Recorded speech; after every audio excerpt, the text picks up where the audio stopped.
दक्कन के हवाले से शुरुआत करेंगे कर्नाटक से।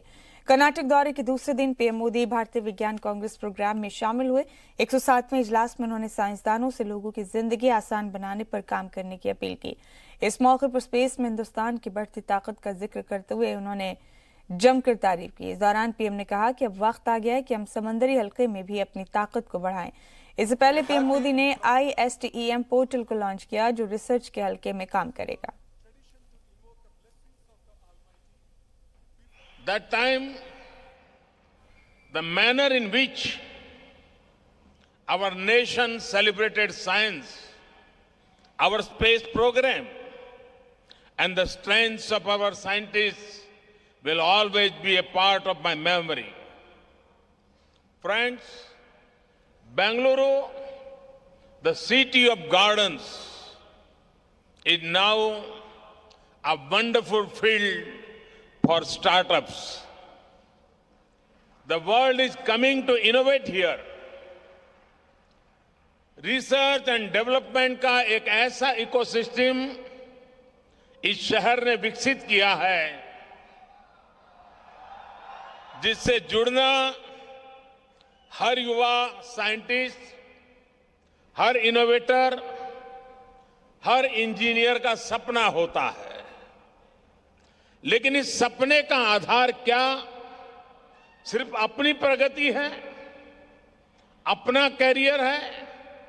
जी नहीं, ये सपना जुड़ा हुआ है देश के लिए कुछ दिखाने की भावना से, अपनी अचीवमेंट को देश की अचीवमेंट बनाने से। And hence when we start year 2020 with positivity and optimism of science and technology driven development. This year's focal theme is Science and Technology, Rural Development. This theme reminds us of the fact that we have to utilize the resources available with extraordinary care, keeping in mind the future generations. Our Honorable Prime Minister Shri Narendra Modi ji has set a target to double farmers' income by 2022. Our government in the state is also focusing on this mission on Honorable Prime Minister. Karnataka has been the hub of science and technology. On this occasion, I would like to mention the Karnataka, one of the first states to establish S&T Council in the country to implement science and technology-based solution to local needs. और आपको बता दें कि राजस्थान के जोधपुर में वजीर दाखिला अमित शाह ने रैली की। अपने खिताब में अमित शाह ने राहुल गांधी को चैलेंज किया। वजीर दाखिला ने कहा कि शहरियत कानून पर मुखालफत क्यों हो रही है। उन्होंने पूछा कि कांग्रेस, ममता बनर्जी, समाजवादी पार्टी, बहुजन समाजवादी पार्टी, केजरीवाल और कम्युनिस्ट CAA की मुखालफत कर रहे हैं। अमित शाह ने कहा कि पहले राहुल गांधी शहरियत कानून पढ़ें। मैं इन सारी पार्टियों को चैलेंज करता हूं कि फिर चर्चा करने के लिए आ जाएं। आप कहते हो कि इससे देश के अंदर अल्पसंख्यकों का नागरिकता चली जाएगी। राहुल बाबा, कानून पढ़ा है तो कहीं पर भी चर्चा करने के लिए आ जाओ, और नहीं पढ़ा है तो मैं इटाली में भी इसका अनुवाद कर आपको भेज देता हूं। इससे आपको नागरिकता मिलने वाली है, आप डरिए मत। ये सारी की सारी पार्टियां एक हो जाए, भारतीय जनता पार्टी CAA में 1 इंच भी वापस नहीं आने वाली। वहीं ममता बनर्जी ने सिलीगुड़ी में रैली के दौरान मंच से लोगों से NRC और CAA के खिलाफ हलफ लेने के लिए कहा। उन्होंने कहा कि वो किसी सूरत में शहरियत कानून और NRC की हिमायत नहीं करेंगी। इस दौरान ममता ने पीएम मोदी पर भी निशाना साधा, साथ ही मरकजी हुकूमत पर कंफ्यूजन फैलाने का इल्जाम लगाया और कहा कि जब वो चाहती हैं तब उन्हें यूपी में आने से रोका जाता है। तो मगरबी बंगाल की वजीर आला और TMC सदर ममता बनर्जी ने सिलीगुड़ी में महाजुलूस निकाला। ममता बनर्जी के मार्च में हजारों कारकुनान ने हिस्सा लिया। मिनिस्टर बोलছে यस एनआरसी होगा ही होगा, प्राइम मिनिस्टर बोलছে मेरे को पास जानकारी नहीं है। 4 मंत्री 4 बात करे तो क्या होता है? पहले क्या करते हैं? पहले कंफ्यूजन, उसका बाद कॉन्ट्राडिक्शन, उसका बाद क्लैरिफिकेशन और उसका बाद वो विसर्जन बोलता है ना, डेथ नेल, सबको डेथ नेल कर देता है। यही हो गया इसका काम। तो सीएए के खिलाफ जारी मुजाहिरे रुकने का नाम नहीं ले रहे। पुलिस की सख्ती को देखते हुए जहां समाजी तंजीमों के साथ मिलकर मुस्लिम खवातीन ने एहतजाज की कमान संभाल ली है, वहीं केरल में माजूर तबके ने बड़ा मार्च निकालकर सीएए से आजादी के नारे लगाए। ये रिपोर्ट देखिए। तुम भी बोलो आजादी, तुम भी बोलो आजादी, तुम भी बोलो आजादी, इधर से बोलो आजादी, हम नहीं झुकेंगे आजादी, मिलकर बोलो आजादी। सीए के खिलाफ बाएं महाज की जानिब से मुजाहरे के ऐलान का असर कई रियासतों में दिख रहा है। कर्नाटक के कुलबर्गी में आइनसाज डॉक्टर भीमराव अंबेडकर के मुजस्समे के सामने एहतजाज किया गया। इस दौरान पार्टी हामियों ने आज़ादी के नारे लगाए। आजादी, आजाद देश में आजादी, अम्बेडकर वाली आजादी, अम्बेडकर वाली आजादी, अशफाक वाली आजादी, वो भगत सिंह की आजादी, फातिमा वाली आजादी, वो सीसा वाली आजादी, वो मनुवाद से आजादी, वो जातिवाद से आजादी, वो आतंकवाद से आजादी। नए शहरियत कानून के खिलाफ मुस्लिम खवातीन ने भी मुजाहरे में कमान संभाल ली है। हुबली की छोटी असम्बली के सामने दीगर तंजीमों के साथ मिलकर मुस्लिम खवातीन ने आज़ादी के नारे बुलंद किए। तो केरल में माजूर लोगों ने हुकूमत के खिलाफ मार्च निकालकर अपनी नाराजगी का इजहार किया। इस दौरान माजूर भी ऐसे हालात से आज़ादी के नारे लगाते नजर आए। तुम भी बोलो आजादी, तुम भी बोलो आजादी, तुम भी बोलो आजादी, इधर से बोलो आजादी, हम नहीं झुकेंगे आजादी, मिलकर बोलो आजादी, हम मिलकर लेंगे आजादी। अरे पुरुष भी बोले आजादी, देखो बच्चा बोले आजादी, है हम हमारी आजादी, है हम तुम्हारी आजादी, पाक वाली आजादी, आजाद वाली आजादी, आजाद वाली आजादी, तो मिलकर लेंगे आजादी, तो लड़कर लेंगे आजादी। नए कानून को लेकर बीजेपी बेदारी मुहिम चला रही है। हुकूमत का कहना है कि ये कानून किसी की शहरियत लेने का नहीं बल्कि देने का है, लेकिन अपोजिशन और दीगर समाजी तंजीमें नए कानून से मुसलमानों को इस्तिस्ना किए जाने पर सवाल उठा रहे हैं। Bureau report, Zee Media. वहीं उत्तर प्रदेश के मेरठ एसपी सिटी के पाकिस्तान भेजने वाले बयान का मामला कौमी इंसानी हकूक कमीशन के पास पहुंच गया है। ऑल इंडिया यूनियन मुस्लिम लीग ने बाज़ाब्ता एक खत भेजकर इसकी शिकायत दर्ज कराई है। हालांकि अक़लियती उमूर के मरकजी वज़ीर मुख्तार अब्बास नकवी ने भी ऐसे लोगों पर फौरन कार्रवाई की बात कही थी।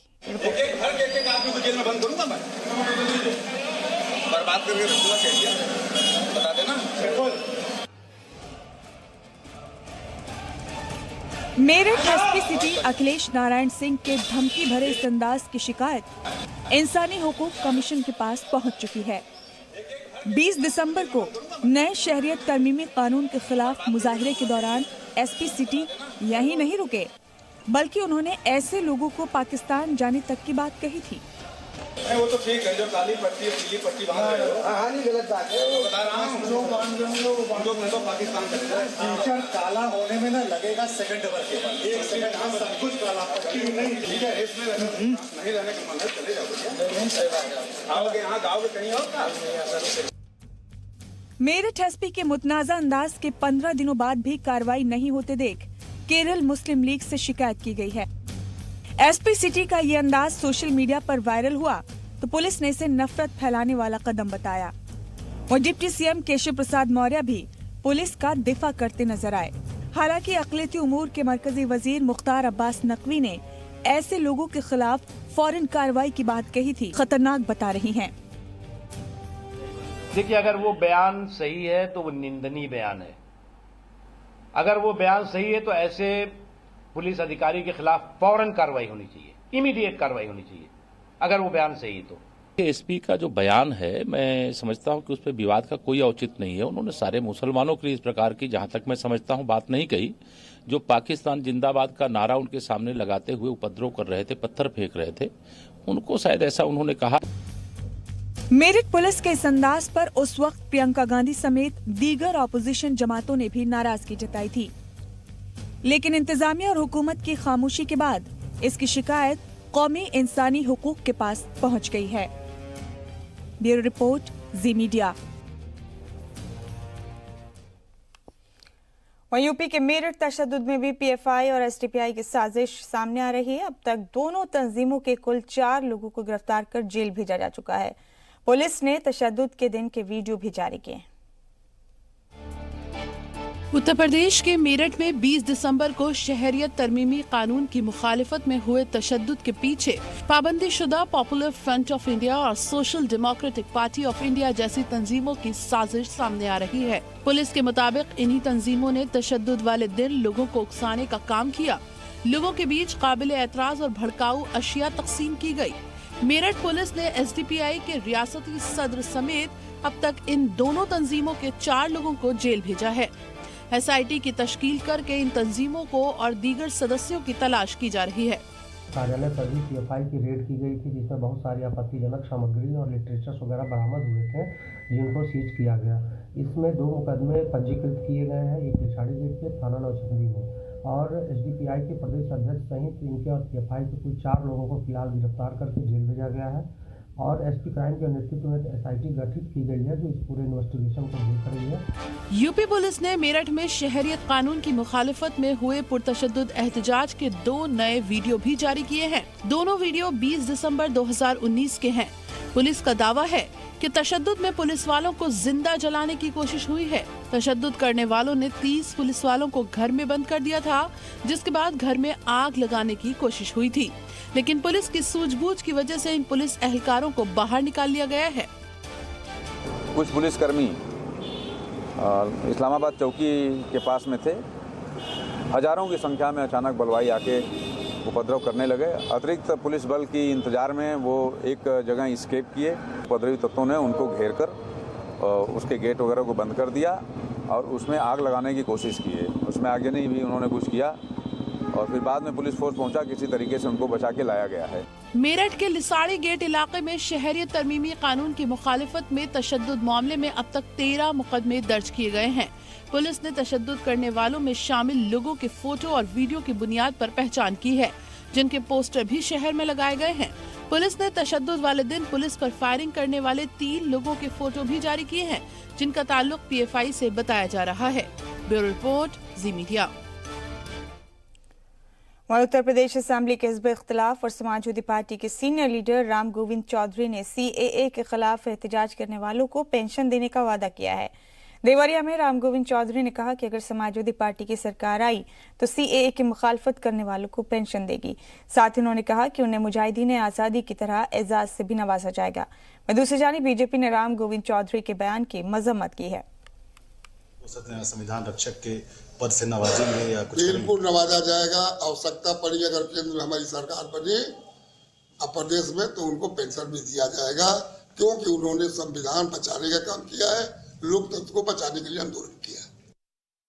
अब हमको ये एजेंसी तो है नहीं कि हम जाने की कौन किया है, लेकिन हमको ये जरूर विश्वास है इस इंतजामिया मिलिया हमें आरएसएस और भाजपा के लोग लाठी चला रहे थे, जीन्स और 5000 का जूता पहन कर। उत्तर प्रदेश में भी हिंसा फैलाने का काम सरकार के इशारे पर पुलिस, आरएसएस और भाजपा के लोगों ने ही किया।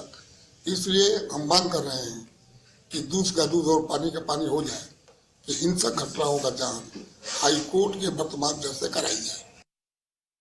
शर्म आनी चाहिए समाजवादी पार्टी को। एक तरफ जहां वो सत्ता में रहते हुए आतंकवादियों को छोड़ने की सिफारिश करती है, वहीं आज जब उत्तर प्रदेश में दंगा फैलाने की साजिश रच रहे हो तो ऐसे आतंकियों को, ऐसे दंगाइयों को, ऐसे आपराधिक तत्वों को वो लोकतंत्र रक्षक बताने की बात कर रहे हैं। डॉक्टर लोहिया के विचारों पर चलने वाली समाजवादी पार्टी आज कहां आकर खड़ी हो गई है? ये अपराधियों के पक्षधर है, ये आतंकियों के पक्षधर है, ये दंगाइयों के पक्षधर है, लेकिन किसी भी दंगाई पर कोई रहमदिली नहीं होगी, पूरी कठोरता से कार्रवाई होगी। और सत्ता में आने का स्वप्न समाजवादी पार्टी मत देखे, क्योंकि दंगाइयों को संरक्षित करने वाली सरकार अब उत्तर प्रदेश में नहीं आने वाली। और हिंदुस्तान अब दूसरे ममालिक को बता रहा है कि शहरियत तरमीमी कानून पाकिस्तान, अफगानिस्तान और बांग्लादेश से हिंदुस्तान में आए अक़लियतों की शहरियत के लिए है। इसका मकसद किसी की शहरियत छीनना नहीं है। वज़ारत ख़ारजा ने सारे सफ़ीरों और सफारत खानों को कहा है कि दूसरे मुल्कों को CAA के बारे में जानकारी दें। वज़ारत ख़ारजा ने शहरियत कानून और NRC को लेकर दुनिया भर के ममालिक में राब्ता किया है। वज़ारत ख़ारजा के तर्जुमान रवीश कुमार ने बताया कि हिंदुस्तान ने दूसरे ममालिक को बताया है कि CAA और NRC के पीछे उसका मकसद क्या है। वज़ारत ख़ारजा ने सारे सिफारत खानों को कहा है कि दूसरे ममालिक को CAA के बारे में जानकारी दें। We did tell them that to share our perspectives on CAA and NRC to the host government. वज़ारत ख़ारजा ने कहा है कि हमने सभी ममालिक से कहा है कि NRC और CAA दोनों अलग अलग अमल हैं। रवीश कुमार ने कहा कि ज्यादातर ममालिक ने माना है कि ये भारत का अंदरूनी मसला है। ये तो हमने बताया है कि दोनों अलग अलग प्रोसेस हैं। CAA और NRC का आपस में कोई संबंध नहीं है। CAA के NRC के बारे में हमने यही बताया है कि ये सुप्रीम कोर्ट मैंडेटेड प्रोसेस है। ये हमारा इंटरनल मामला है और ये जो हम कर रहे हैं ये this is the direction by the Supreme Court. It is mandated by the Supreme Court and also monitored by the Supreme Court. Bureau report, Zee Media. वहीं सावरकर की तौहीन पर कांग्रेस और शिवसेना में तकरार बढ़ गई है। सावरकर की तौहीन करने वालों की दिमागी जांच करानी चाहिए, कहा है शिवसेना लीडर संजय राउत ने। सावरकर अजीम थे, अजीम हैं और अजीम रहेंगे। संजय राउत ने सावरकर के खिलाफ कांग्रेस के काबिले तबसरे पर ये जवाब दिया है। सावरकर को लेकर आक्षेप लगाने वाले जो लोग हैं उनके दिमाग की जांच करनी चाहिए। बार बार वीर सावरकर जी के बारे में इस समाज का राजनीति का तबका जो बातें करता है ये उनकी दिमाग की गंदगी है। चाहे कोई भी महाराष्ट्र हो या देश हो, वीर सावरकर हमारे लिए महान थे, महान है और महान रहेंगे।